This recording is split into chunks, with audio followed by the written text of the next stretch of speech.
Hey everybody, and welcome to the latest episode of the Rock Experience with Mike Brunn. On this episode, we're going to take a look back at the classic Kiss album, Destroyer. We'll talk all about the songs, the concert tour, the artwork, the outfits they wore, and so much more. We think you guys are going to really enjoy this episode. It was a lot of fun talking everything Kiss Destroyer. We'll also know if you guys watched this all the way to the end, so we look forward to all of your comments about this entire episode. Alrighty, let's jump in and let's get started about our conversation on Kiss Destroyer.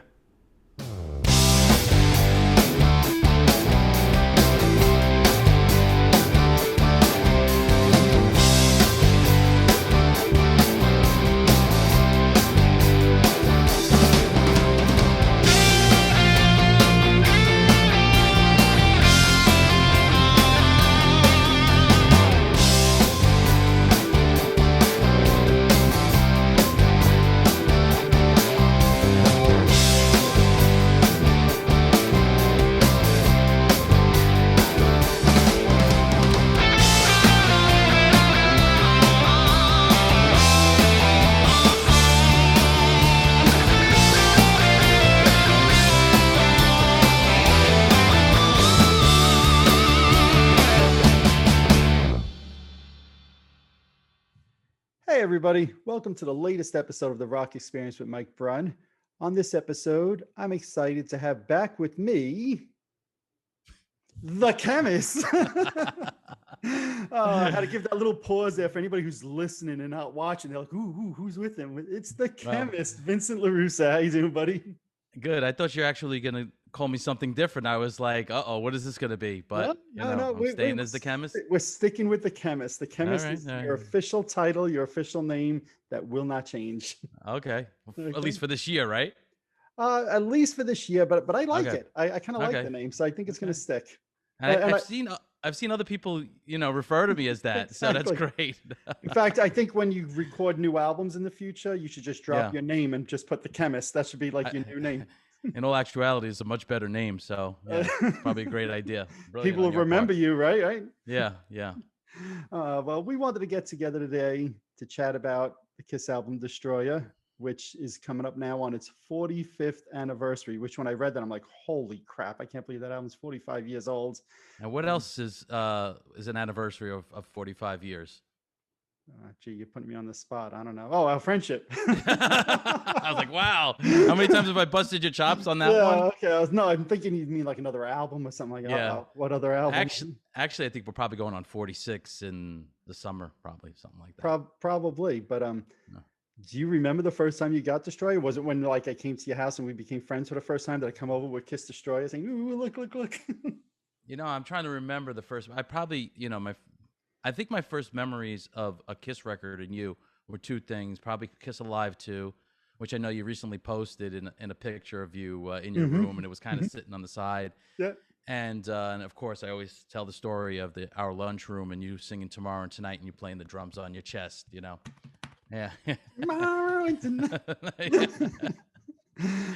Yeah. So I don't have a memory of the Destroyer album as far as you and I as kids, although I remember you having it. But can't and as far as my first copy, again, I had very little Kiss albums when I was younger. I usually borrowed them from cousins and friends. Just I didn't get a lot of records when I was I got a lot of 45s, but not a lot of full-length albums. Just I don't know, just that's the way it was. Right. But of course we made up for it, or I made up for it a lot in the 80s and just kind of went crazy and went back and have the 80 reissues, which are now I guess are sought after. Who would have thought? Yes, who would have thought? Exactly. The vanilla, bar-coded 80s. But Kiss fans, the way they are. Right. They look. It seems like they look for any excuse to just collect things, which I can't blame them. But Agreed. But I do have who knows how many different copies I have as I'm looking over to the couple of them I have. Oh man, well, it's Product funny. placement. There you go. Right. It's funny because for me, Destroyer was not my first Kiss album, and I don't remember when I got the album exactly. I know it was sometime in the late 70s, but Destroyer is the first picture I could remember seeing of Kiss ever. right? So I had a friend who was like a year or two older, a guy Chris, right, was his name. You know who I'm talking about. I know, right? Yeah. And He was in our Kiss band. If you don't, that's right. if That you is right. remember that, right? Yes, You know. yes. Well, I don't know if he played the wiffle ball bat or the tennis racket or I think I played the wiffle ball bat, so it must have Yeah. been him with the tennis racket. But he had a poster in his room of Destroyer. And I remember going to his house, and I was young. I was 7 years old at the time. Was it a Dark Side Night? Or It was a Dark Silent Night, yes. Okay, yeah, I went to his house on a Dark Silent Night. Nobody has any clue what we're talking about right now, but we think it's funny. So he had a poster of Destroyer up in his room, and I remember being both mesmerized and scared of the poster and not knowing exactly what this was or who this was. But I was like, well, that looks really cool. And then ultimately, a few months later, I ended up getting Rock and Roll Over as my first album, pretty much right when it came out. But Destroyer is the first picture, the first memory I could ever think of actually seeing Kiss was that poster in his room. So interesting. Yeah. I'm trying to remember, what my first memory, and it probably was in your house. Let's face facts. I mean, my cousin who lived like 3 houses down, I remember when he got Rock and Roll Over. Okay. And that was like so cool when I first saw that cover. I was like, wow, this is something different. But and the stickers and just all that great stuff. Right. But yeah, probably Destroyer was probably something by your abode, but I don't remember it specifically. Right, and it was of course my humble abode. Yeah, humble abode. It's so funny. Like my brother, I was speaking to my brother. I think it was yesterday, or he posted something about Kiss. Kiss Unplugged. Yep. And he goes, me and my brother went midnight when it was released. I'm like, I have no memory of this. And this is the 90s. So you're asking me to remember something from the 70s? Right. It's so, I mean, that's scary. Like when you don't remember, I mean, you think that was something that would stick with you. At midnight going to a record store. I mean, how many times did I do that in my life? But. And I'll divert us for 10 seconds. I saw your brother made that post. I'm like, that is so unlike you to go to a record store at midnight. I'm like, okay, that didn't happen. So it's funny that you don't remember it because I'm like, that did not happen. There's no way Vince did that at midnight. So but my brother's got a great memory. So I know he does. Yeah. So what I wanted to do is maybe why don't we just kind of go through the album, talk about the songs, talk about our thoughts, comments about it. Obviously, classic starts off the album, Detroit Rock City. I'll let you go first. Give me some of your thoughts on this one. Well, I think what's interesting before we go through the songs. Yeah, go ahead. I mean, you could always because you're you're Mr. Facts when it comes to things and dates and stuff like that. So, in the end, Kiss was like, I guess, not happy with this record. They felt like it was maybe overproduced and whatever, and that's why Rock and Roll Over. We're gonna get back to our roots, and which is so funny because everything in the 80s, like. We think this is like the next Destroyer. You know what I mean? Like, It's so funny how I think at the time and thinking about the songs that are on the record, it was like, well, was this a success? Was it not a success? Yes. So, in their eyes. I'm glad you brought it up. I was going to wait till we spoke about the 9 songs, right, to bring this up, but we can let's do it on the front end. That's all right. Like we always say, we don't rehearse any of this. We don't talk about what we're going to do, right? But we both have the same thought process, right? Right. So I find it very fascinating. Destroyer came out March 15th. Like you just said, there was definitely some pushback about Destroyer. Very nice. Very nice. I just want to make a comment. This mug photo courtesy of Lori Birnbaum. I figured I'd give her props. She actually took the picture, and this will make her year if I actually mention her name. All right. And while you're doing that, we should we're really going off track here, but that's okay. We should also mention the Kiss Unmasked Facebook page, right? Who's been a big supporter of us, of both of us, right? Yes. So Thank you for that. I want to make sure that I give that shout out there because he's been a big supporter of the show and of your music. Yes. So that's all of our product placement for this episode. Yes. Get back to See, that wasn't planned, but that was something I said we need to do that. So that's right. That's right. So I wanted to just mention that. But no, I find it fascinating. Destroy came out March 15th. And think about it. 8 months later, Rock and Roll Over was released. Crazy. Right? What a great time, right? What a great the 70s was so great when it came to like bands releasing music. It was. It's awesome. But when you think about it, and I looked this up, Kiss toured the United States with their Destroyer costumes and Destroyer stage 35 shows.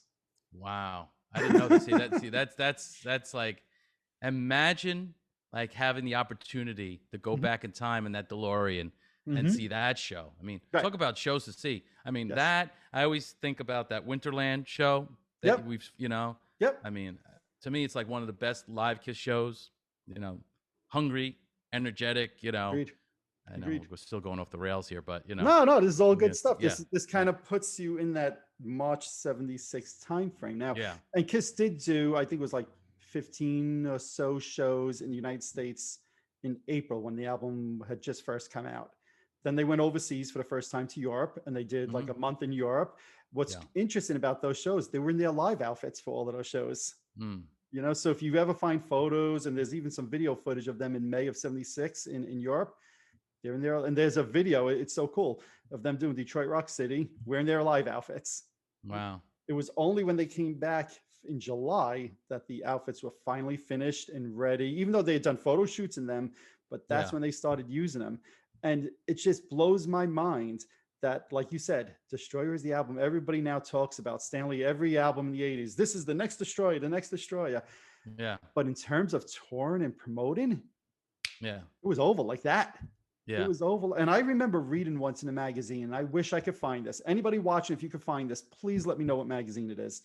I remember reading in a magazine, Stanley saying when they were going in to record Rock and Roll Over, that the reason they named that album Rock and Roll Over is because it was time to get back to their rock and roll roots, and that the last album was very polished, and it's time to now rock and roll all over again. Yeah, right. It got shortened down to Rock and Roll Over. I can't find that damn magazine, but I remember reading the same thing. I remember reading the same thing. And it's funny you mentioned that. I had a friend of mine over the other day, and I was getting my vocalist pumped up to do a vocal, and I put on some songs from Rock and Roll Over. And he was downstairs, and he's like, man, that album's raw and dry. I was like, and I was trying to explain to him that reason why Kiss did this was because, you know, Destroyer was like this more lavish production, a lot more reverb and stuff like that. And they had Bob Ezrin as opposed to, you know, Eddie Kramer, who before this, before Rock and Roll Over, just produced the Alive and, of course, their original demo. But yeah, so it's the production on Destroyer is definitely, you know, much different and bigger. I mean, even think about Dress to Kill. I love Dress to Kill. I love the sound of that record, but again, very dry, but very crisp sounding. You know, it's one of my favorite sounding Kiss records. And so I think maybe what were they thinking? Alive was such a huge record. It sounded alive, you know, it's like, you know, it's just, I think they were thinking like, all right, Destroyer, we got to maybe try to capture what this Alive was like and bring it maybe to the next level on our studio record. So I think they were totally like on par of what, you know, it's kind of like when people compare The Elder and like, wow, what would the, you know, well, they were coming from Dynasty and Unmasked and, you know, they lost a lot of fans. So, all right, we want to be taken seriously. Let's put out a serious record. Let's put out a concept record, you know? So. No, I think though there was some backlash though from the longtime Kiss fans when Destroy came out, because it was a bit polished and a bit different sounding.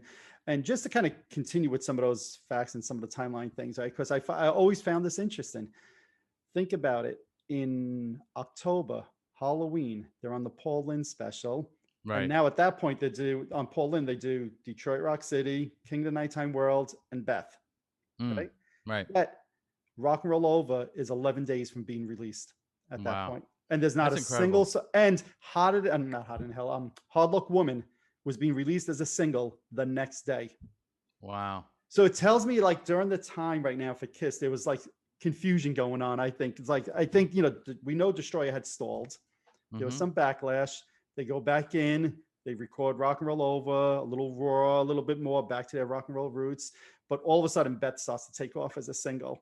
They're not even on tour anymore. They haven't been on tour for like 6-7 weeks at this point. Beth is starting to go up the charts. They never performed Beth on the Destroyer tour, right? Yeah. I think there was probably in Kiss land some confusion, like, oh crap, this album still has some legs, but here we have a new album coming out, right?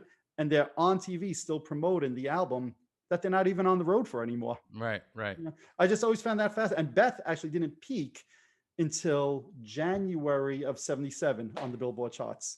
And what's even more fascinating about that, and you said where Kiss was confused, they released that as a B-side of Detroit Rock City. So they weren't even thinking like, I mean, naturally when you hear, I mean, you know, you look in hindsight or with anything, you're like, man, this sounds like a natural hit. Like, how Right. do you put this as a B-side? But they, I mean, maybe it was just their overall feeling of the record at the time. Who the hell knows? Yeah. I Oh, they mean, thought it was a so throwaway. They thought it yeah, was which a is throwaway. Yeah. incredible, It is. incredible. And what the DJs, the whole story is the DJs flipped the record. I'm like, Yeah. wait, what's this? I mean, and think about flipping on a Detroit Rock City, which is arguably, I mean, I think is no doubt a top 10 Kiss song. I think we could both agree on that, right? Agreed. So, Yep. yeah. Agreed. Yet it was a So, failed single. It didn't even chart in the United States. well, let's face facts. Almost every Kiss single was a failed single Very because true. they just the industry just didn't give them the kind of time and day, Yep. for fair play. Yeah, no. And it's amazing also, if you go back, there's a bunch of demos that kind of surfaced maybe 5-6 years ago from August of 75. And so it was before they got involved with Ezrin and before they started recording Destroyer. But the demos they were doing at that time were much more like Dress to Kill and in that vein. And it really, to me, shows that once Ezrin got involved, the stamp he really put on the album. And I think Ezrin helped co-write, I think, 7 of the 9 songs on the album. Yeah. It's incredible. I remember hearing the demo version of Detroit Rock City, which was kind of interesting. How the it kind of just it goes longer, and it's like it's just definitely arranged differently. Guitar solo as we know it, as I think Bob Ezrin wrote it, as the story told. That is correct. Yeah. So, and for longtime Kiss fans know or believe, because I've never heard Kiss actually comment on this. Kiss has a song called Acrobat that they did in 1974, which was actually that and it was in that, right? Yeah. And then it goes into Love Theme from Kiss. But a lot of people believe, and I think rightly so, that the Detroit Rock City riff was actually pulled from that song Acrobat from 1974. Yeah. Which is, or if you ask Paul now, is pulled from a Motown record or something like that. I'm sure he would say and we don't know that. It could be. Who knows? It could be, right? I mean? Absolutely. Yeah. But so I mean, we're talking about Detroit Rock City, and I think one of the other things that people have debated for years is the intro. The whole talking part at the beginning, which I happen to think is a really cool way to start the song on the album. Some of the polishedness on the album I don't love, I'll be honest. Yeah. But I think that intro is a brilliant, like you just said, brilliant way to start the album. But I think to this day, there's still people that debate: is it Ezrin? Is it Simmons? And Ezrin has said it's him. Gene has said it's not Gene, right? In fact, I remember in 2008 or 9 or 10, around that time period, Gene Simmons' website used to be able to write in letters to Gene, and he'd answer him on his website. And I remember reading once on there, and I have to go back and find it, but I remember reading once on there where somebody asked him, who did the intro to Detroit Rock City? Is it you, Gene? And he said, no. And he never said it was Ezrin, but he said it wasn't him, right? Yeah. But yet to this day, people still, because damn, it sounds just like Gene Simmons. So wait a second. Do people not believe it's Ezrin? Is it just because they just I think it's so Gene? many people still think it's Gene because it sounds so much like Gene. I think one of the engineers, Corky, I forget what his last name is. He's a mess. He has said it's Ezrin. So everybody says it's Ezrin, including Gene. Yeah. Yet for Kiss fans, and even to my ears, I'm like, I'll be damned if that doesn't sound like Gene. But I still think it's a cool intro, though, regardless of who did it. Absolutely. Yeah. I just love when that car door closes, the sound of like, and you the keys, like jangling, and they start the car. Did they ever say what kind of car it is? Because I'm always fascinated by that kind of stuff. Like I know in the part in Panama, well, we're running a little hot tonight. Woo, that's supposedly Eddie Van Halen's Lamborghini that they ran a microphone out to the parking lot, which is so cool. It's not a hairdryer that you see in the video. In the video? No, okay, that's interesting. No, I didn't. I've read somewhere along the way, because I think the same thing. They ran a microphone out to like a parking lot over there, and they, but that wouldn't matter to me what type of car. I'm not a car guy, so it wouldn't have mattered to me. So I didn't retain that. Sorry. Yeah. But so look, you're a drummer. We know that amongst the plenty of instruments that you play. And I love Peter Criss's drum shuffle, I'll call it, on this recording. And from my ears, and you're the drummer, so you tell me, Eric Carr, Eric Singer, maybe better technical drummers than Peter, but they've never got that feel that Peter got on this song, in my opinion. And that's not a knock on them, and as much as a credit to Peter. It's one of the, great drum grooves on any Kiss record. You remember you were with me when I met Peter Criss for the first time. I was wearing a diaper because I was quite excited. I, you think about like, what am I going to ask this man? You know what I mean? Who I looked up to as a kid and my second idol after the Fonz. And And Billy? What about Billy?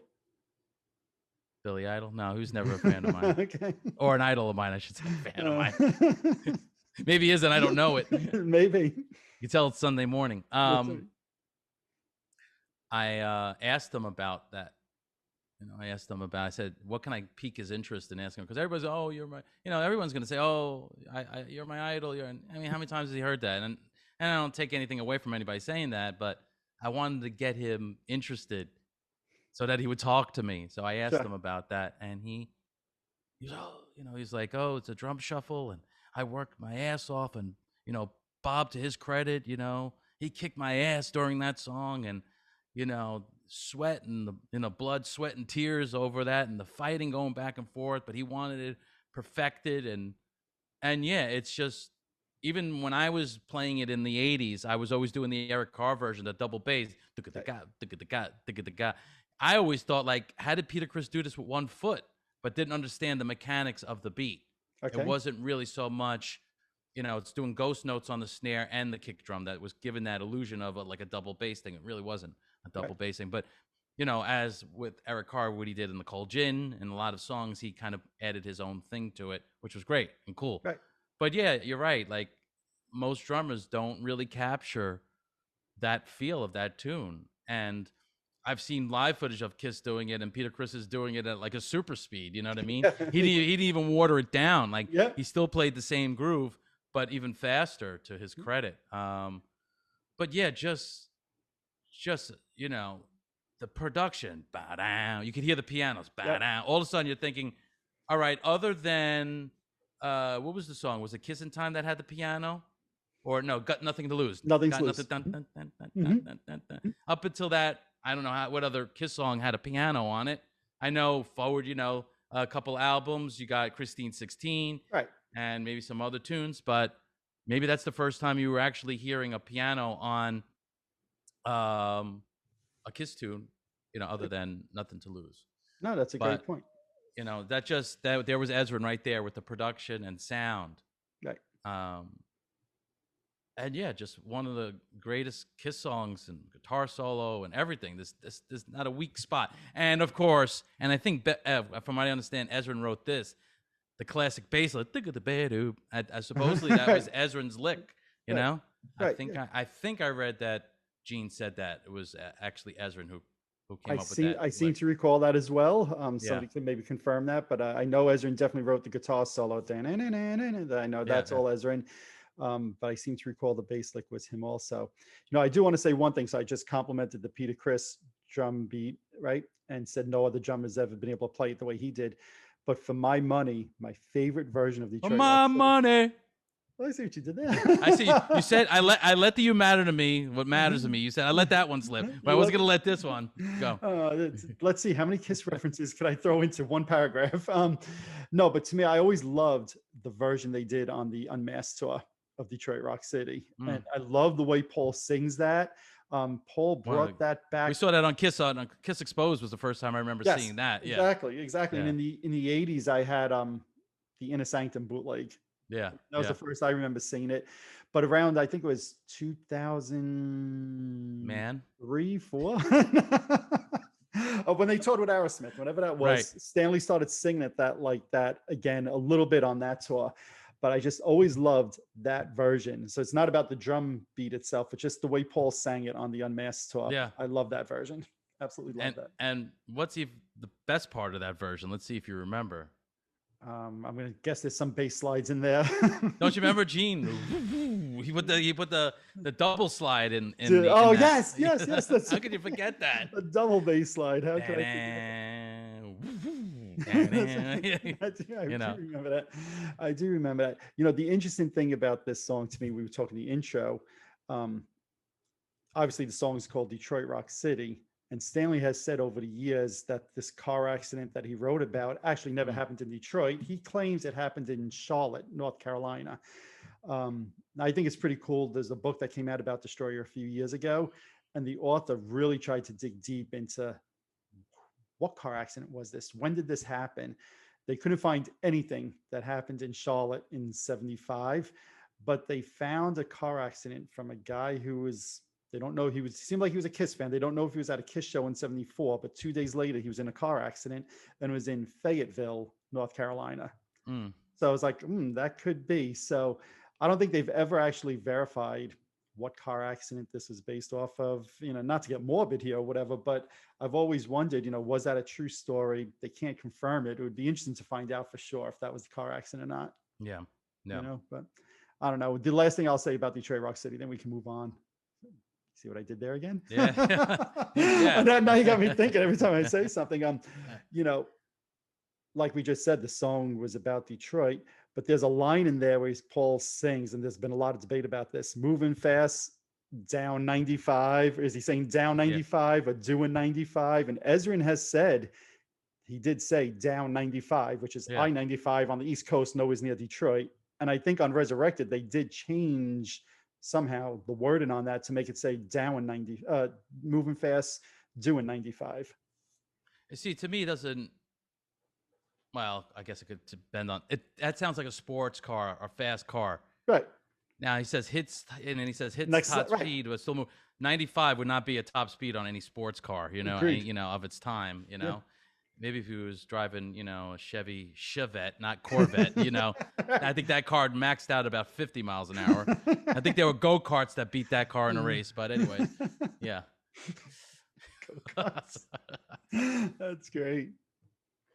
Chevy Chevette down Nellie Bly on the track. Oh, that's great. Bring your own Chevette. Oh, that's awesome. Bring your own Chevette. Oh. We're completely off the tracks on this one. Yeah, we're having fun though. We are. So, but I know I always find that interesting. And if you look at all the live videos since 76, he's always saying it, moving fast, doing 95. So, that'll probably just forever be a debate amongst Kiss fans also. Did he really say moving fast down 95 or not? The one thing I wanted to mention, because you mentioned the tour from the live costume to Destroy, it's like from that costume difference, like Gene looked like he was ready for battle. He had like that gray armor on, which is so cool, I agree. That's and it just maybe one of my favorite Gene outfits ever. Yeah, it's just like, it's a shame because that was just such an awesome look. Yes. For a well, tour. I will say this: they did carry those costumes over to the Rock and Roll Over Tour. Oh, okay. Slightly modified. In fact, the Rock and Roll Over Tour is interesting because it's got, I'll call it the Destroyer costumes with the Love Gun stage with the staircase. Right. So it's kind of like a mix of both of those, which to me, Destroyer, Love Gun are maybe the two best costumes and stage shows they've ever had. Yeah. So it's true. So, all right. So I think that was a lot about Detroit Rock City, but a song that to me deserves it, I was going to say, yeah. It's still a song. Think about it. They still open up their end of the road tour. It's a song that I'm trying to think, has it ever been dropped from the set list in 76? I don't think so. I think the answer is it's one of the songs that has stayed through the set list.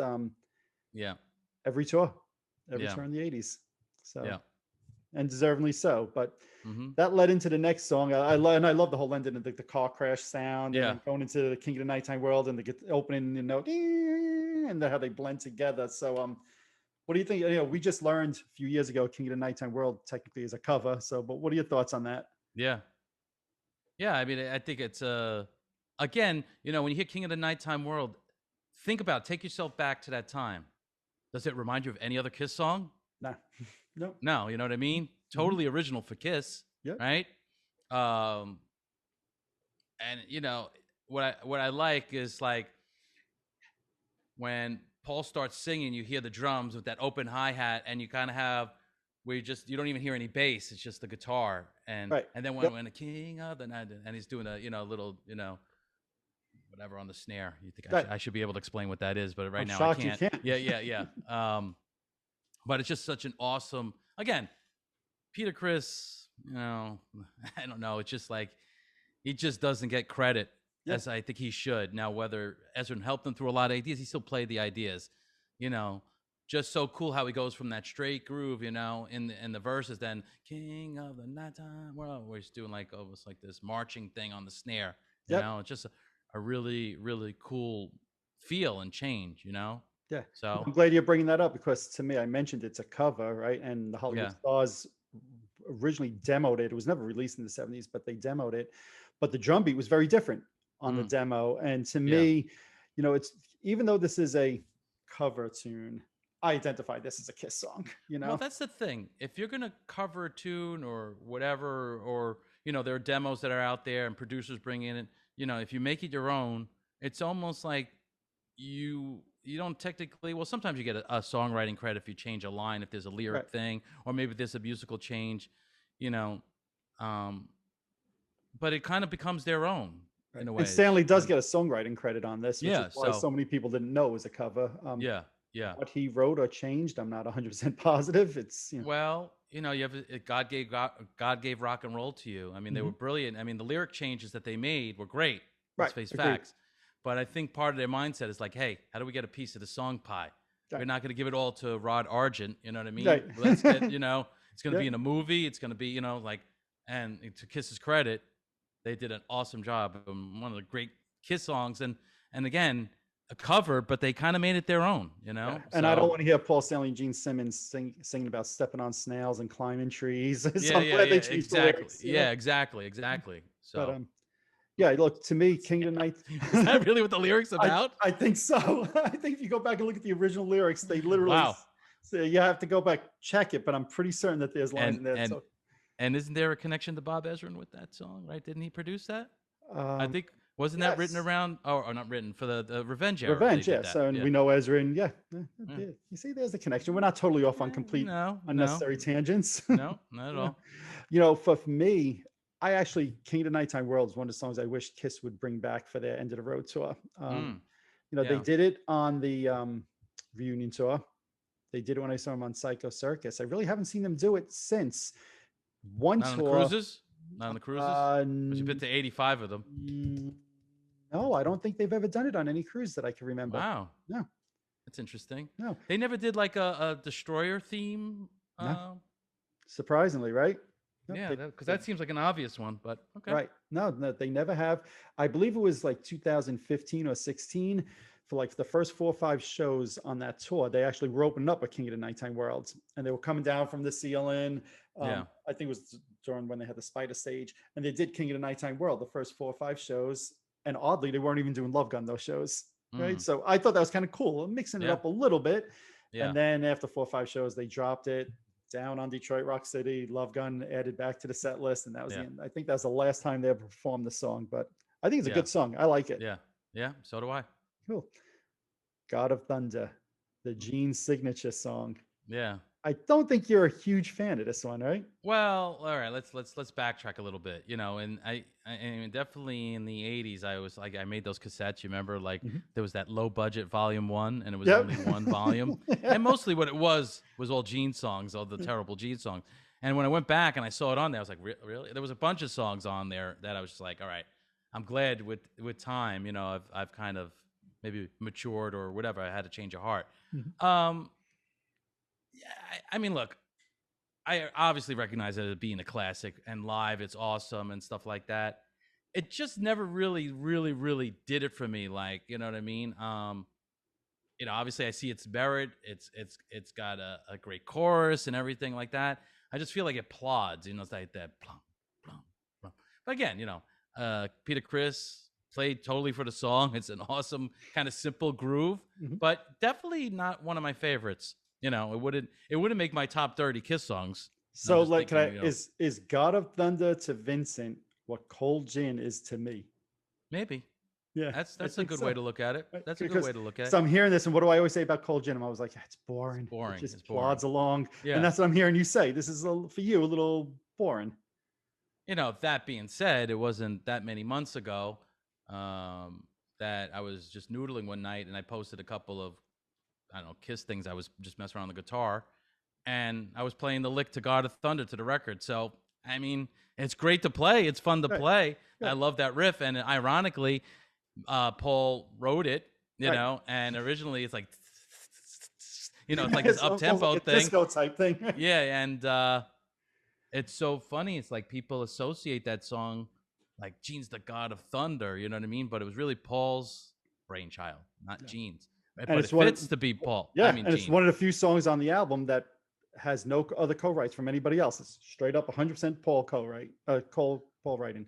So do you know as the story as it goes, did Gene go and go, bang, that's my song? Or did Ezra go, bang, that's his song? Yeah. Ezra heard it and he said, yeah, well, hold on, that's not a Paul song, that's a Gene song. We're going to slow that down and Gene's going to sing it. And I think Paul originally was like mortified, like what? Because Paul thought like the God of Thunder was like this God of love and all of that. And then Ezra was the one who I'm surprised he didn't take a songwriting credit for it, right? But Ezra was the one that kind of changed it up. But you're talking the lyrics about that. I mean, the lyrics in that chorus, God of Thunder and rock and roll, the spell you're under is going to rob you of your virgin soul. You know what I mean? It's like, I mean, Paul Stanley, man. I mean, what a poet. It's like, what a poet, you know? Right. So, no, you see, I love the song. I think I love when they do it live. I think it goes perfect with the whole blood routine. Well, I did love that when Gene would be up on the ceiling or whatever, you know what I mean? And they would start that, you know. Again, you know, I don't say I don't like the song. Let me be very clear. It's okay that you think it's an average song. You're allowed to. I just, it doesn't move me like the Strutters and the Roxy, or even some of the you know, maybe lower level Kiss songs, you know, not the obvious ones like Deuce, you know, the ones that people, but and it just might be an energy thing or feel thing. But playing it, I would love to play it. I'll say that, you know. Playing and listen to it, it's like a different thing for me. But I'm never when at a Kiss concert doing that, I'm like, oh God, this song. I'm like, you know what I mean? It's like that never happened. So you know. Sure. Well, so then let me ask you this: the Live 2 version, right? You say the Destroyer version is plodding and slow. Yeah.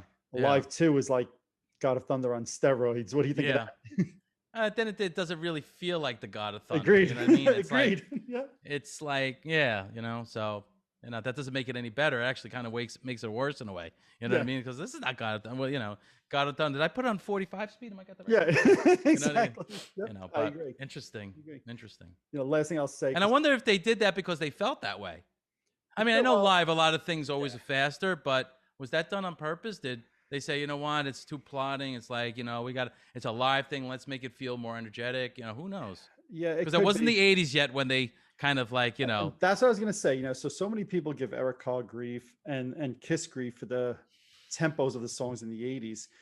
But that Love Gun tour, man, some of those tempos for me, they're a little too much. You know, let's slow it down a little bit. You know, those, you know, I don't know. That's just as bad as the tempos in the 80s, in my opinion. So I much prefer the studio version of this. And I like the way they do it now with the current. Oh, yeah, definitely. The last thing I'll say with this, because this just popped into my mind as we were chatting, I remember when Gene was doing his vault experiences and Ace Frehley came to a few of them with him.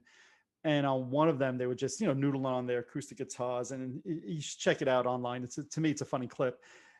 Ace starts playing the God of Thunder riff. Gene joins him, and then Ace starts singing God of Thunder. Like, I am the Lord of the Wasteland. Yeah. I remember seeing that. Funny moment to me. I don't know. As we're talking about it, and we're talking about Paul originally wrote the song and sang the demo. I'm like, oh, there's a funny version of Ace singing the song also. Yeah, I remember that. It's just something that popped in my mind, and I thought I should mention. So, all righty. Great Expectations. What do you think? Again, I mean, I talk about a song that, like, when it starts, you're like, wow, what the hell is this? I'll say this. I like the verses a lot more than I think I like the choruses. I love the way Gene's voice sounded. I love the musical. I mean, you could hear all the Ezra-esque stuff that's going on there. You know, Gene is classic on this one, you know, with the expectations, you know, like whatever made Gene sing that way. I'm always like wondering that, you know, and that's like his signature thing on a lot of things he would do. Yep. But, and then you could hear like they're like tubular bells in there or something. And then there's like a chorus at the end or a choral kids or something like that, a vocal choir, like, you know, I mean, again, it's like, you know, think of those Kiss fans going from those early records and hearing this, and again, maybe being confused, like, what is this, you know? And remember, like, Ezrin was really known, I think, in the industry for producing Alice Cooper records, you know? He hadn't done The Wall with Pink Floyd yet. If he had done The Wall and then you heard this, it kind of, it makes sense. because The Wall, is a concept album with a lot of different things that went on. Incredible record, but I feel like Ezrin really took some chances with Kiss, and I wonder if they were totally like, is he doing the right thing here? Is this really what we want? Or like, yeah, we definitely need this. Yeah, this is brilliant. Right. But again, my feeling on the song, I like the verses more than I like the choruses. Right. I like the verses on the demo even better than the final. I don't know if demo, I remember that. Yeah, the demo, they actually like, I think Gene sings at one point, and you watch Pete playing the drums and you see what his hands, because he actually references each of the guys in the band, which I thought was kind of cool. But for me, this is probably my least favorite original era song across all the albums. It's just, in fact, I think last year we did our top 10 worst Kiss songs, and I think I put this at number 10. I'd have to go back and check, but I think I put this at number 10 on my list. I would definitely say I think it's the weakest song on the record. Not even looking ahead, because I didn't, like you say, we don't prepare for these things. We're just going off the top of our head. But I from what I can remember, I think it's the weakest song on the record. But there are elements of it that I love. Yeah. I think back to when they did the symphony. But is it the type of thing, like if you're not listening to vinyl, your CD or whatever, MP3 or whatever, you're going, all right, next. You skip it, or do you still listen to it? Nah, I would skip it. I have no. In fact, for me, I was just on to say one of the biggest disappointments when they did the symphony show in 2003. They were making all of these comments. Oh, we're going to do Great Expectations. We'll play with the symphony, and like all those parts that you were saying at the end, and didn't do anything for me. I was like, nah, no enjoyment. I did not think it came across good live. It just, I don't know, doesn't do anything for me. Doesn't do anything for me. So, oh well, what are you gonna do? Can't love them all. It's like anything else, and this is what we love as music fans. It can make your top 10 worst Kiss songs, and it can make somebody's top 10 best Kiss songs. Agreed. And that's what's great about music. Agreed. It's just opinions, Yeah. So. Agreed. So, all right, let's flip the album over to the second side. Flamin' Youth. Ace Frehley co-write. Gene Simmons, Paul Stanley. I think Ezrin's on that one also. You said it was a cool one. Go ahead.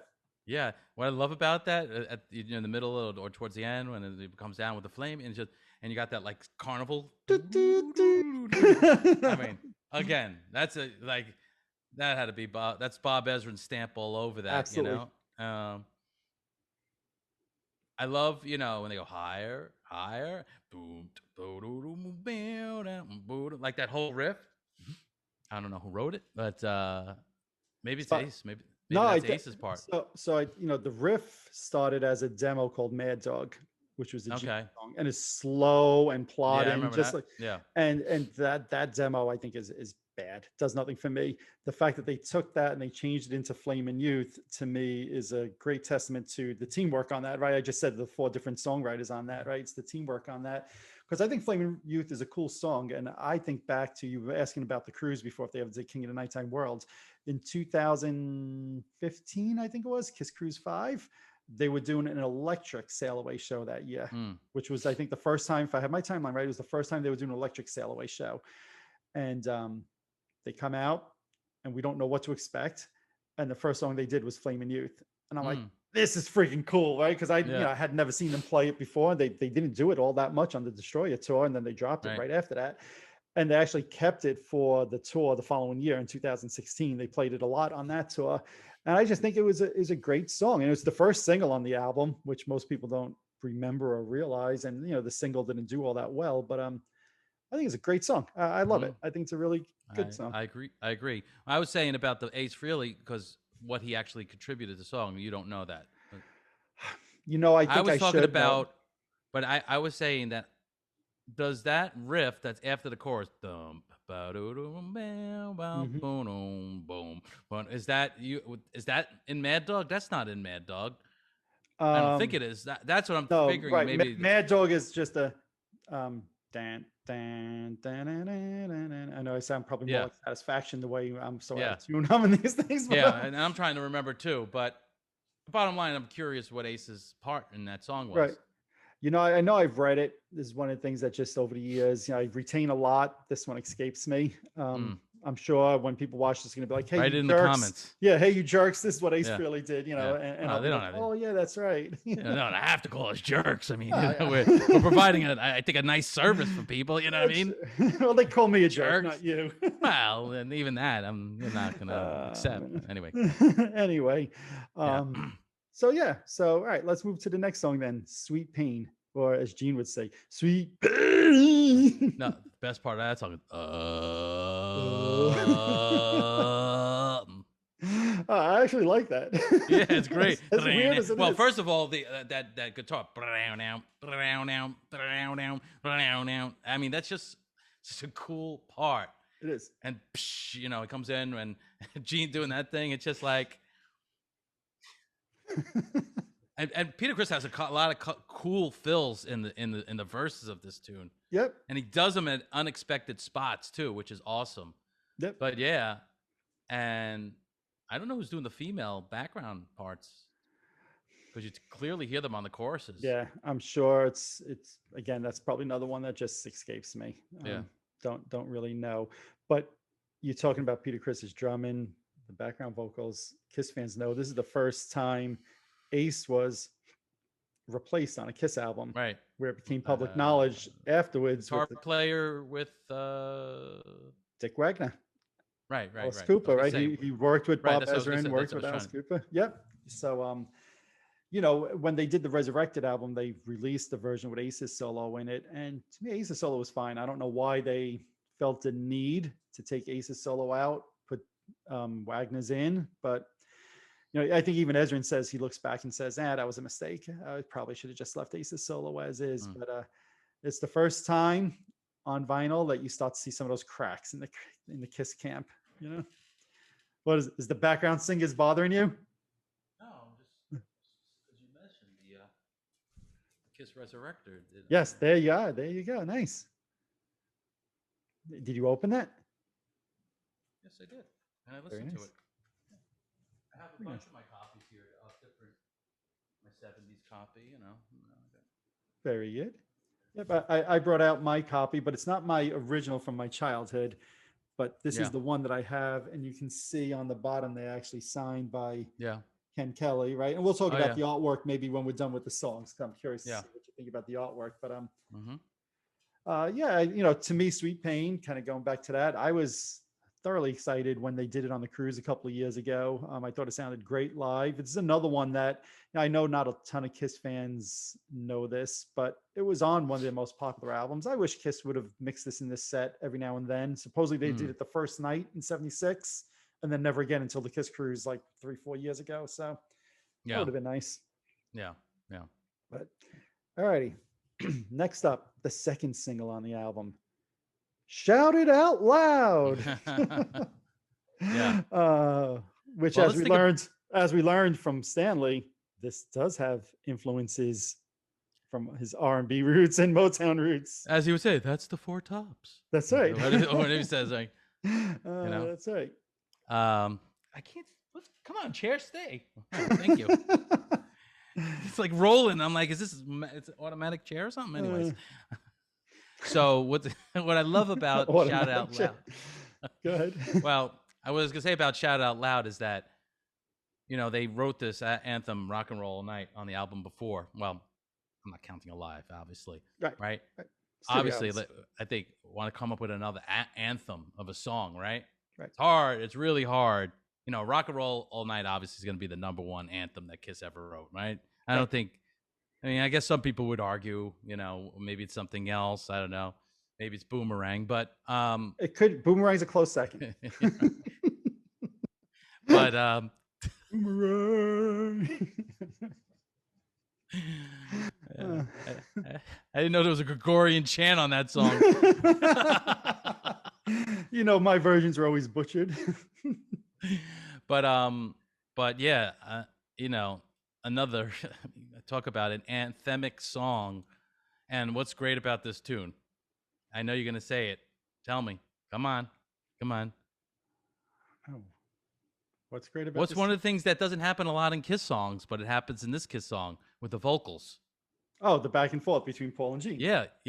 Oh, of course. It's awesome, right? Sorry, I'm thinking like, oh, is there something in the mix that I should be talking No, about? no, no, no, no, Yeah, no, no. yeah, exactly. Yeah. Exactly. Just a great chorus. The pianos again, you hear dum dum dum dum dum dum dum dum. You know, Yep. like, and a great guitar solo by Ace. You know, Yep.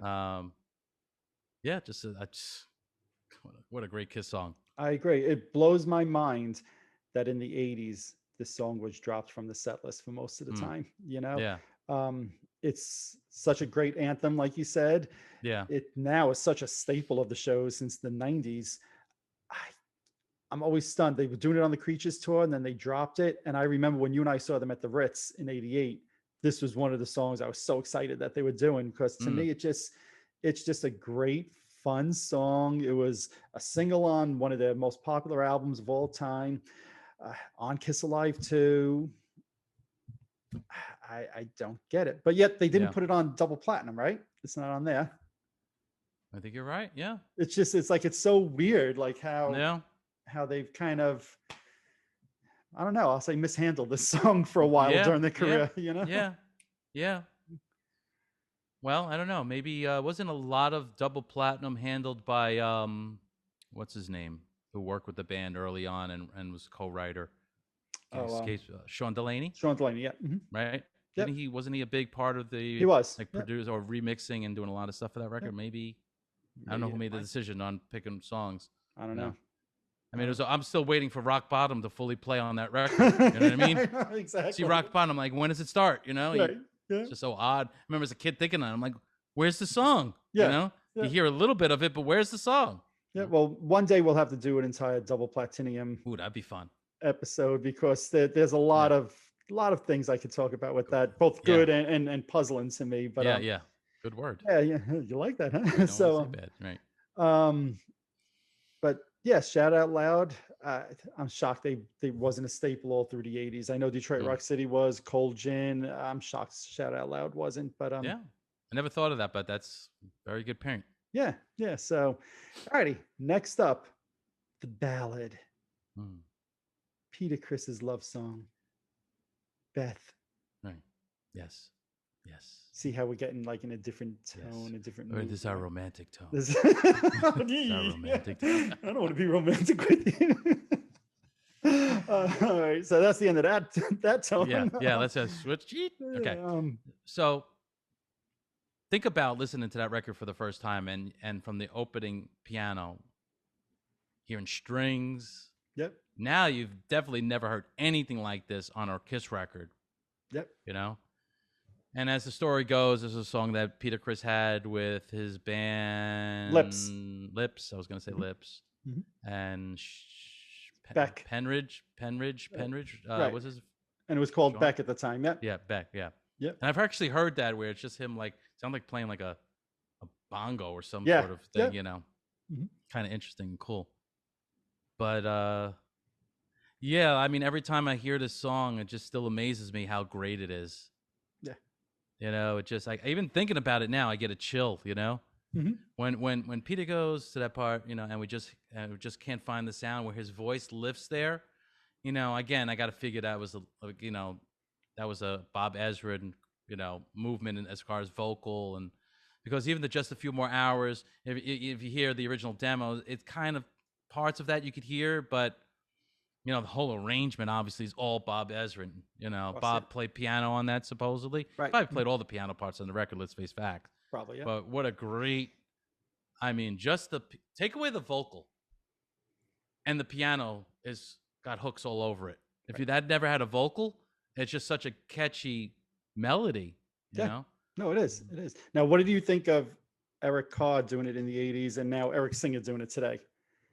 Well, I remember that, and I remember that very clearly. And I remember in your room, and I remember your brother saying, "Man, Eric Carr sings it better than Peter Criss. Listen to the way he says it can't find the sound." And we're like, "Yeah, he does. Yeah." Right. You know what I mean? Like, yeah. And we loved Eric Carr. I mean, like, by then it's not like Peter Criss. We weren't like, forget about Peter Criss. But I mean, Eric both Carr, of us, guys growing up. Yeah. That was both of our idols. It had shifted. And look, I know Eric had called up Peter and apologized. He didn't really want to do it. You know, I mean, think about that. You know, stepping in. I mean, the iconic Peter Criss song. You know, That is out. and you know, but I could still listen to it now and say, "Hey, Eric did a great job." But you know, and Eric Singer does a great job of it live. But it's, you know, it's Peter's song. You know what I mean? It's just like with that scratchy voice. Do you have a problem with Singer doing it live? No, because you know it's. Listen, then if you're gonna have a problem with him doing that live, then have a problem with every song they're doing that Tommy plays on. You know, there are elements of the Kiss show, like when you say problem, and a little bit of a segue, like when Tommy like does a solo and he's doing like Ace's kind of, signature lick thing. Yep. Agreed. I know why. I know why he's doing it. You know, I understand it, but I'm just like, it's a little too close. Agreed. It's not like covering a song, you know. Agreed. That, you know.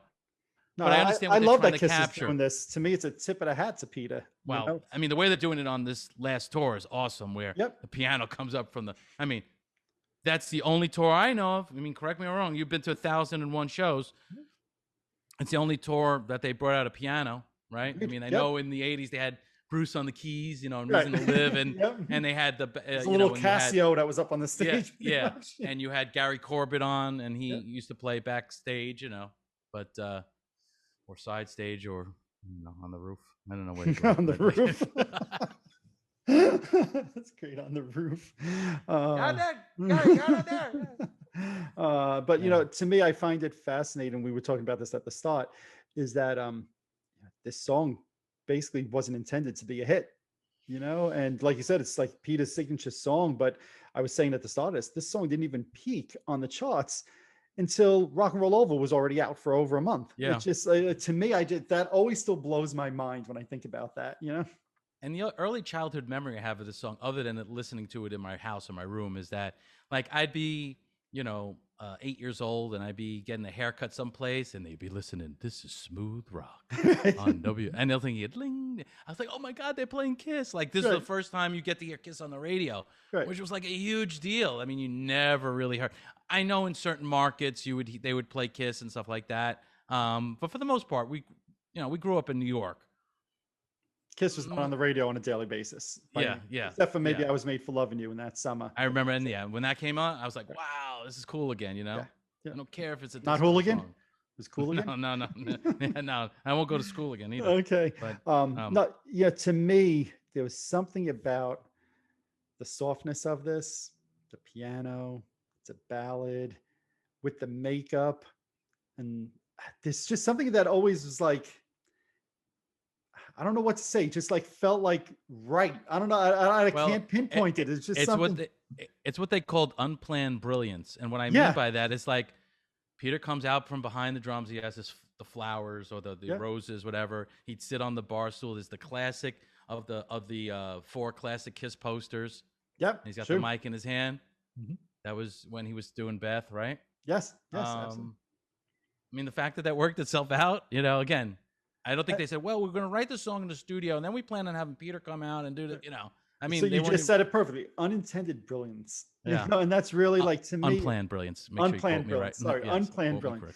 It all worked. It somehow worked. And you have on the same album, Gene with his signature song, God of Thunder, Peter with his signature song of Beth, right? Yeah. Very different. Gene spitting the blood and doing all of that during his song, while Peter's sitting on a stool handing out roses, right? And somehow it just worked. Right. Yeah, it's freaking amazing. Great. So two totally different opposite ends of the spectrum there. Yeah, absolutely. Yeah. So, all righty, pretty much I'll say last song on the album, right? And probably why I'm saying pretty much, right? Because there's that little surprise at the end there. But last proper song on the album, "Do You Love Me?" Let me start off here. Eric Singer has said time and again, this is one of his all-time favorite Kiss songs. And I'm just going to say this. I don't get that. It's a good song, but all-time favorite Kiss song? Yeah. I don't get either. Get it out of the damn set list already. Yeah, I don't either. I've had friends when they've gone to shows that they say, "Oh, this is my favorite Kiss song." And I was like, "Really? Okay." Again, everybody's different when it comes to it. It actually feels like an odd placement on the record if you really think about it. I don't know. Okay. It doesn't sound like an album ender per se, you know what I mean? Mm-hmm. sounds like, you know, a second song, you know, kind of thing when the drums come in or I can whatever. understand that. Yeah. But again, I guess logically with the album, I mean, if I look at the, I don't think it's out of place. I just don't look at it as an album ender, you know. But Interesting. I've never yeah, thought about that, but I yeah, could see the point of view. You yeah. know, I remember when they brought this back out on the reunion tour, and they added that whole ending that they had never performed before. I was great. I thought it was wonderful. It was one of the Mm-hmm. highlights of the reunion tour to me. But for me, I think I've told you this before. I want this damn song out of the set list Yeah, now. yeah. I've said this to you a few times. If they keep the set list the way it is for their final show, the last song Paul will ever sing in concert is "Do You Love Me." Mm. Sorry, that shouldn't be the case. Yeah, Plain yeah. and simple, that shouldn't be the case. I agree. You know, You it's a know, good song. It's a good song. yeah, and you know, when we say we want it out of the set list, it's not like we're saying, oh, the song's bad, but there's so many other Kiss songs that they haven't done or they traditionally don't do, and we want to hear those. It's kind of like that's. I mean, I think that's what you're saying because you know we're always starving. Put Yeah, Strutter there. I Stole yeah. Your Love. I was even happy last, now a year and a half, 2 years ago, when they dropped Do You Love Me and they added Crazy Crazy Nights there instead. Yeah, You know, I'd rather honestly hear Crazy Nights over Do You Love Me. yeah, It's not that Do You Love Me is a bad song. It's a good song. I just don't need it every friggin' tour. Yeah. If I could get Eric Singer in a room and talk some sense into that guy and tell him to Yeah. stop, because I have to think he's the one saying, we should keep adding Do You Love Me. And Paul's probably like, yeah, I like that song.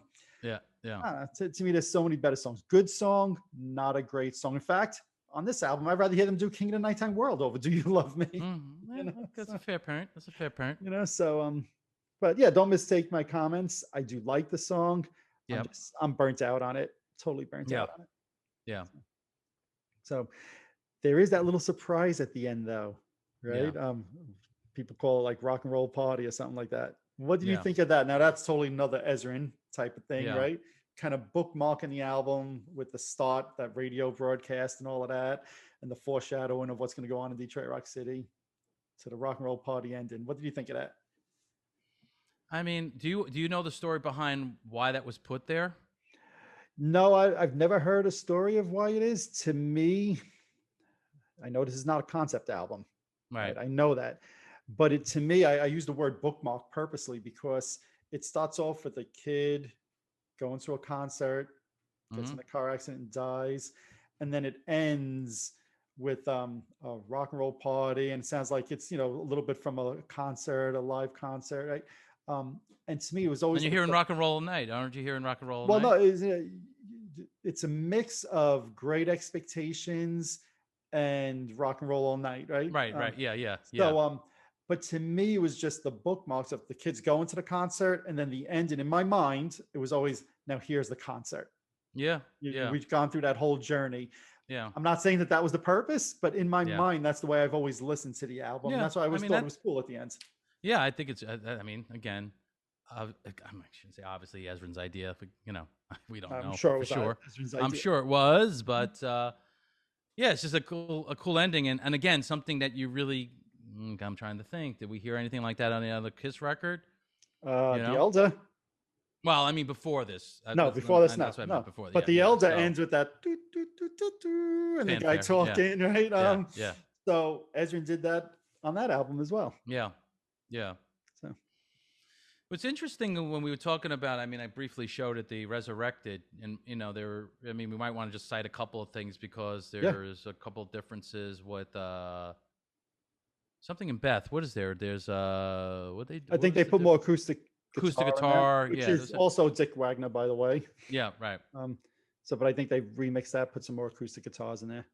But I think what a lot of people, I don't say complained about, but they said about it was like, well, it doesn't sound that much different. And one of the things Ezrin said from a technical standpoint is like, if you wanted me to go back and remix Detroit Rock City and not have as much reverb or this on the drums or that on, a lot of the stuff when they, back in the days, printed the track, they printed it with it in there so they can't take it out.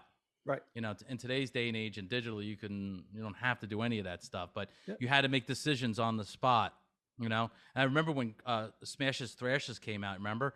And we heard I Love It Loud and like, what the heck is this? Right. Why did they put a drum machine here? Drums. Yeah.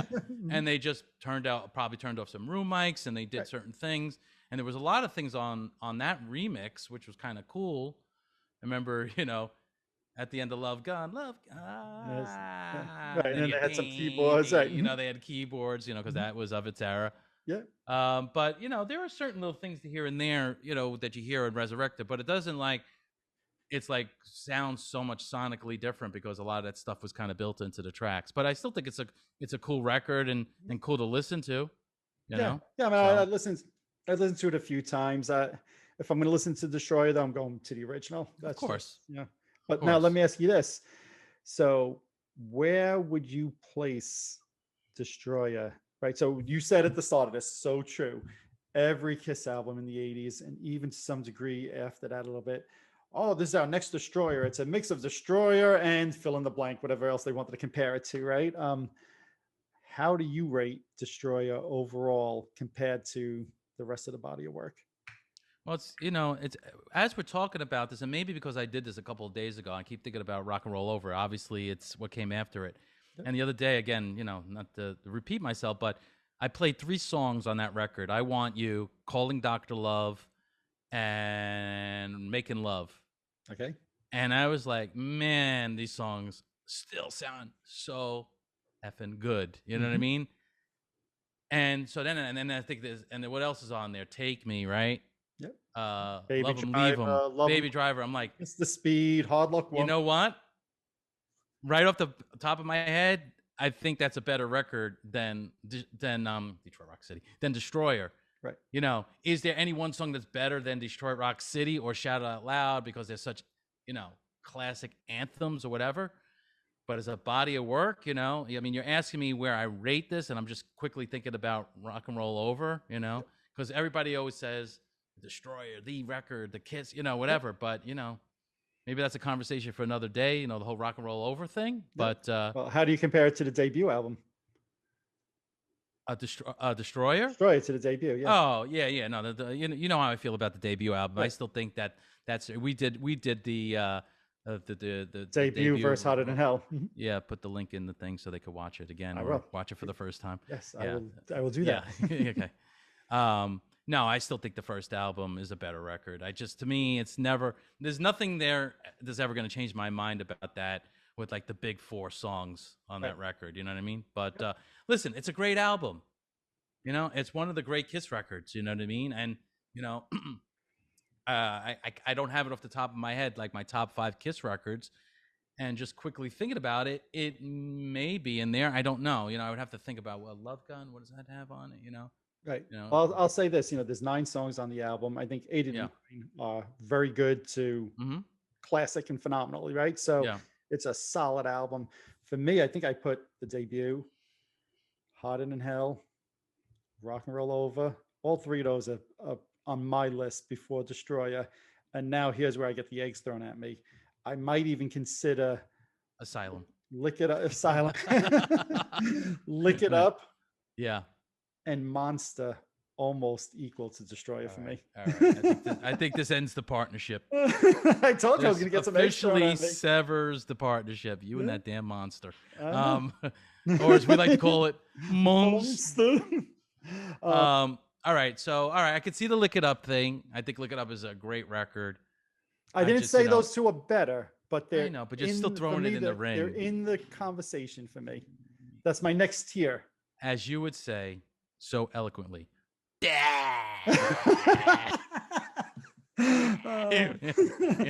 My first tier is the debut, Hotter Than Hell, Rock and Roll Over. Right, those are in my first tier, no doubt about it. My second tier is probably Destroyer, Lick It Up, and Monster. See, this is where I'll probably get eggs thrown at me. I think Unmasked is better than Monster. No, I don't think you get eggs thrown at you for that. And probably a lot of people hate Unmasked. That's what I'm just saying. They despise it, but I don't. I know that. I've always loved Unmasked. So so did I. So my next tier right underneath it would probably be Unmasked. So you're telling me you think Monster is better than Unmasked? Yes, I do. Song for song, I do. Okay. All right. And I'm sure there are other people who agree with you. Yeah. And I wouldn't blame them, actually, because, like I said, people hear things differently. And if you don't like that power pop, thing that they did with Unmasked, and you want that And I love harder edge. Unmasked. You know, Yeah, I Tomorrow, know, but Shandy are two of my favorite yeah, Kiss songs, right? But yeah. there's also some duds on Unmasked to Yeah. me. What But are it's the close. duds? It's close. I'm not a big fan of Easy as It Seems at all. I love the bass and everything Yeah, on that's it. it's a good bass. I never liked First Naked time there's a City. keyboard solo on a Kiss song. Yes, yes. I was never a Okay. huge fan of Naked City. Yeah, I like that song too a lot. So, but we'll save that. Maybe one day we'll do one of these Yeah. Unmasked Yeah. things. But Yeah. so I mentioned before because now I've probably lost 1,000 subscribers because they think I like Monster as much as Destroyer, so they like unsubscribe. What do you think of the artwork on the album? Right, so there it is. I mean, everybody knows that artwork. Right? What do you think of that? The back cover. Yeah. It's awesome. I mean, I love Ace's expression with his hand. Yeah. Yeah. 4 fingers. People Yeah. Like, have said, does that mean the 4th album? 4 of us in the band? Is he an alien with only 4 fingers? I've heard all different stories yeah. about that. So there's no official nah. No. Yeah. I have a feeling Ken Kelly just missed a finger somehow. Yeah. Well, it's just tucked behind. He's just like Yeah, this. exactly. Exactly. That's my guess what it is. But Yeah. no, I think it's a great cover. I love it. Now these things. Did this come from an actual photo? Because a lot of times they would do stuff like that. I have seen a photo from 75.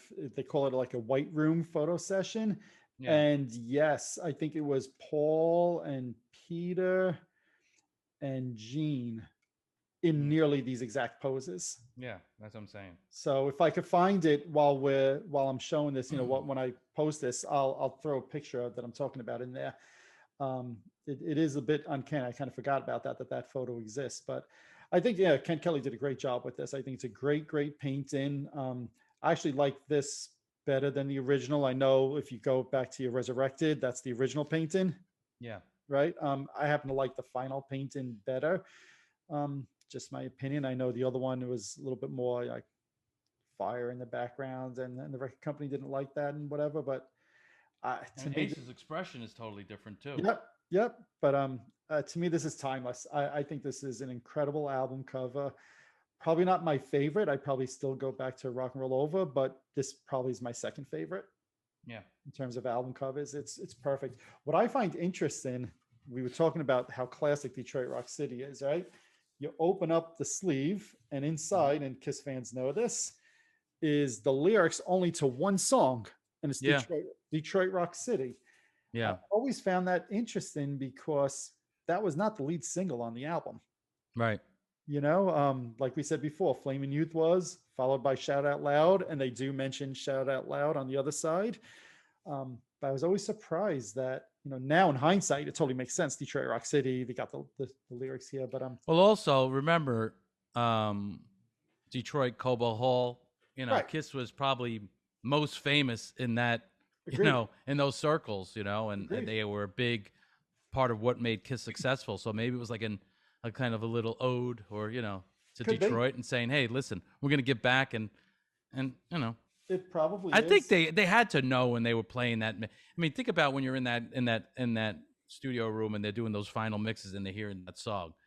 They had to hear that and think, man, this is unbelievable. This is incredible. This is a hit. And there's a reason they chose the lead track on the album. Right, exactly. And even when they first started, I was talking before about how few shows they did on this tour.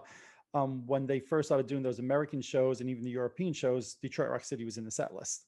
Right. So it was obvious it was a favorite of theirs.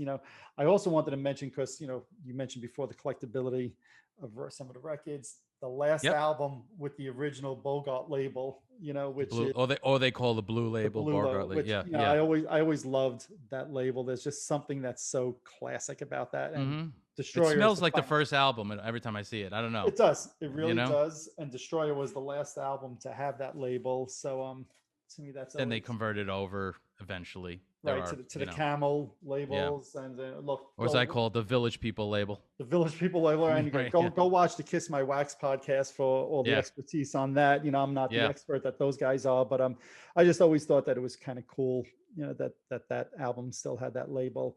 And the last thing I'll say, we were talking about the tour before, is with only 35 shows in the States as on the proper, I'll call it, Destroyer tour with the stage.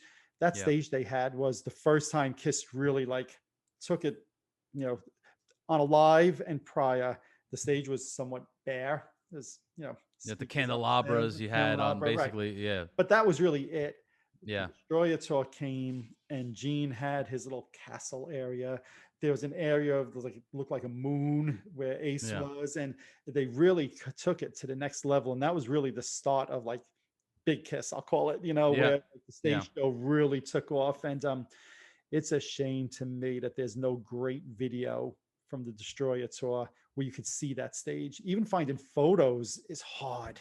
Well, it's funny you say that because recently I think you had put up some photos of Yep. something from that tour, and I was like, "What the hell stage was that?" Like Right. I was confused because, as you said, it was so short lived. I was like, Yeah. "Man, this looks awesome! Like, Yeah. where's video footage of this?" Think about the money that they spent on that stage Yeah, to use it for 70s money, 35 shows. right? It just blows my mind. Yeah, It and blows my mind. and supposedly there's no video footage of this. They did. So Anaheim, I think they actually are using that stage. It's just that the damn stage is, so big, so they might not have been using every component of it. But I know there's like a lighting thing on the top of the stage that they definitely are using. But a lot of stage shots are so close because that was shot for a screen. You don't see really any of the stage. There is a St. Louis show, black and white, that's on video, but it's shot from the soundboard and it's really distant, widescreen. You can't see anything on the stage. There's no good, what everybody always says, oh, I wish this came out on video, that came out on video. Give me a pro shot Destroyer show on that stage. I would love that. I would Yeah. absolutely. Oh, there's Jersey 76, also black and Yeah. white, but Yeah. none of these capture that stage. It's Yeah. a thing because that's 3 out of 35 shows that are on video. Yeah. Yeah. Right. Not right. one of them captured a stage the way I wish it did. It's a shame. Yeah. Yeah. Anything else on Destroyer that you want to bring up? To me, it's amazing. 45 years, and now what high esteem this album is held in, compared to maybe back then where there was a little panic of, oh, get back in the studio, record another album. Yeah. Yeah. It's fascinating to me. But anything else you wanted to mention about it? No, it's just kind of, again, I think it's just kind of ironic. Like, they wanted to work with Bob Ezrin, and they're like, all right, we're going back. We're going to Eddie Kramer. It's Right. like, it's so funny how things worked itself out. And Yeah. and then we know what happened when they work with Bob again. But that's maybe a future episode. But Yeah. And I wonder sometimes if Beth hadn't taken off as a hit, would this album be held in such high regard still? Because it had stalled, I think, at about 800,000 copies sold. Would it be held in such high regard all these years later? Would Kiss's career kind of sputtered a little bit without the success of Beth? That's another whole conversation. But that's true. I'm sure that's something that Peter Criss thinks about when he goes to sleep at night, like saying, you know what, I'm still a huge, hugely responsible for Kiss's success because of this one song. Yeah. And it's the first time they got an award. Remember the People's Choice Award? That is true. That is true. So, I know people online love to debate, did Vinnie Vincent save Kiss? Did this one save Kiss? Did that one save Kiss? Maybe Beth saved Kiss. Possibly. Possibly, yeah. I won't even get into that debate, but Yeah. To me, you cannot understate the importance of that song in Kiss's career, in my opinion. Absolutely. And I think, again, so many of these songs still sound as great today as they did, when you first heard them. And that's a testament to any great record or great song. Yep. And it's still a record that I love to listen to. And it's just, you think about being a fan of any group and you have a collection of their stuff. Yep. The fact that we own this, in a sense, the physical copy, and can listen to it whenever we like, that's like a great privilege of anything else that we have in life and that we can enjoy. And as we always kind of say, go back, listen to the record, give your own perspective and your own feeling, your own ideas of what you feel. And there's no right or wrong, just opinions. And, that's what makes, things great. Agreed. And I bet you if you probably to ask most average Kiss fans, they'll point to this as the number one landmark album for Kiss. Oh, yeah. And I, even though I just said I'd rank it maybe 5th, 6th, 7th on my list, I don't have a problem with people that say it's their best album. Of course, it's got a bunch of great songs on it. Of course. I think the fact that it's 5th or 6th or 7th on my list says more about the body of work that they have in my mind than God, I'm sorry. no, I was saying, to me, it's just more about the body of work that Kiss has as opposed to this not being a great album, because it is. What I was going to say is, they say really Kiss Alive saved Kiss. Let's face facts, right? I mean, before the Kiss Alive, they were still waiting to see if they were Kiss really, Alive saved Kiss and saved Casablanca. Exactly. All right. So what I was going to say was that, they had a huge success with Kiss Alive, and even though at first this was not a success, there's a lot of pressure on, like, what do we do next? Agreed. Now we got to follow up this big Alive record. And I think they were totally on target, where some people will say, well, Unmasked, I'm sorry, The Elder, they were off target, and again, we'll save that for another, because I have my opinions on that. Cliffhanger, hello. You know what I mean? So, but yeah, I mean, I think they had the perfect recipe to follow up Alive, as they had the perfect recipe to follow up Destroyer. Because did you really want Destroyer 2 after Destroyer? Wasn't it nice to get Rock and Roll Over after Destroyer sonically? Yep, agreed. Again, planned, unplanned, brilliant. That's in my opinion, Right. So well, look, there's a reason. I think it's 5 of the 9 songs on this album is in their set list for their final tour. That's crazy. I mean, you think about that. Yeah, 5. I never even realized that. Right. Do I have my numbers right? Right. Detroit Rock City, Beth, Shout Out Loud, Do You Love Me, God of Thunder. 5. Yeah. 5 out of the 9 songs. And what are they doing? 21 on tour. Right. Yeah. So that's what 20% of the songs on their final set list coming from Destroyer. There's a reason for that. Right. The album has stood the test of time. So while I might rather hear Unholy or something like that, there's no denying that this one has stood the test of time. So absolutely. Let us know your thoughts. Let us know what your favorite songs are on the album. What do you think of the artwork? Do you think I'm a nut for putting this in the same category as Monster? You can just say, yes, you're a nut, Mike. It's okay. I can live with that. And what do you think of Bob Ezrin's producing on this? I'd love to hear everybody's comments. Oh, I thought you were asking me again. No. If I hear you tell me one more time, I'm going to just disconnect you. I was like, well, we're going to start the show all over again. Yeah. I was like, wow, did we just hit the reset button? We're starting over?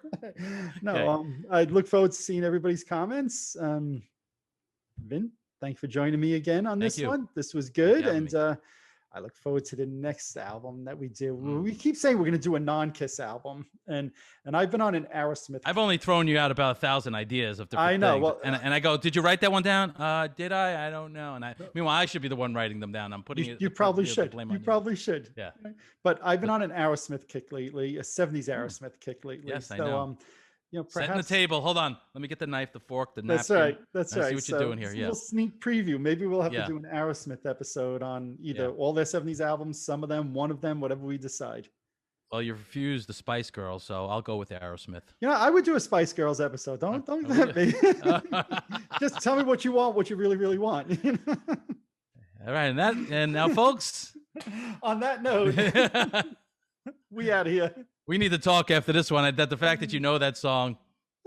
Look, I've always been a fan of pop music, right? I don't. No, so have I. I mean, listen, there's some scary records in my collection. Just like Real Scary Spice, right? Just like I see what you did there. Yeah. Let's see, Scary Spice, Baby Spice, Posh. Yeah. All right. Now I'm done. No. I got a quick question here because you can't let this one escape for the people going. Did you just hear that? And he likes Monster also. All right. So, because Courtney was like 1, maybe 2. I'm trying to think. Well, no, Courtney was young. This was not a Courtney. So in the 90s, I would sit at home at night. I would always have MTV on, right? And that was when MTV. This is about to get censored. Go ahead. MTV Hits is what it was. Okay. And I would just keep the videos on all the time. So. And I'm sorry, you'd have to have been living in a bubble in the late 90s not to know who the Spice Girls were. I don't care if you like them or not, but you'd have to live in a bubble. And it was eye candy. Let's not face facts. Right. You know what I mean? It was some nice eye candy. Right. So if you like that kind of thing. I can't think of them off the top of my head, but I know they had a few hits that if you mentioned it, I'd be like, oh yeah, I remember that song. I remember that. Yeah. Look, I was never a fan. I don't have any of their albums. Well, that's what I'm waiting to get. Were you a fan? Like, no. Were you like, really want it? No. Were you like, No, I was not a fan. I did not have an album. I don't have a single. I don't have a cassette single, a CD But single. you would tap a toe.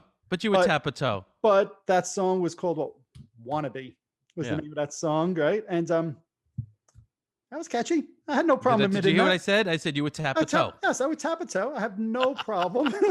I think we just coined a new, like, what's the tap a toe rating on the song? I give it a 4 tap a toe. I would give that a solid 3.5 toes. Yeah. I have no problem with that. So it's only 1 foot, not both feet.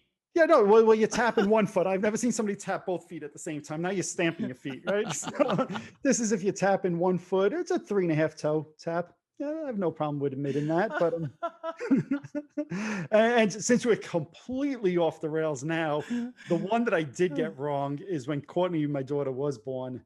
The song "Hit Me, Baby, One More Time," Britney Spears, was on MTV at night, and I'd be feeding her. She was like 2 months old, and I remember the first time I saw that video, I was like, it was 2:00 in the morning. I said, well, that'll be the last time I ever see that video. That was horrible. Boy, was I wrong. Wrong. Yeah. Boy, was I. So I always make fun of myself with that because I think, man, was I wrong about that? But yeah, there you have it. All right, what this has to do with Kiss Destroyer? Nothing. Nothing. But this is great. Nothing at all. And now we got a new rating system, a tap a toe rating system. Tap a toe rating system. So. All righty. I think this is definitely time to abort this episode now. So maybe instead of Aerosmith, we'll do a Spice Girls episode. All right. Yeah. Okay. All right. Everybody, thanks for sticking through that ending. That was interesting to say the least. Thanks for watching. Definitely was. Later. Thanks, Vince. Talk to you guys soon. Later. Talk to you soon. Bye. All righty. There you have it. Our look back on the classic Kiss album, Destroyer. Let us know your thoughts in your comments. What are your favorite songs? What do you like? And where do you rank Destroyer amongst all the other classic and great Kiss albums? We love to hear your thoughts and comments. If you're watching this on YouTube, hit that subscribe button below. If you're listening to one of my podcasts, subscribe over there as well. Also, head on over to Facebook and follow my page, The Rock Experience with Mike Brunn, where each and every day we talk about all the rock and roll music that you love. You could also follow me on Instagram and Twitter as well. That's it for this episode. Thanks for watching. Thanks for listening. See you all next time.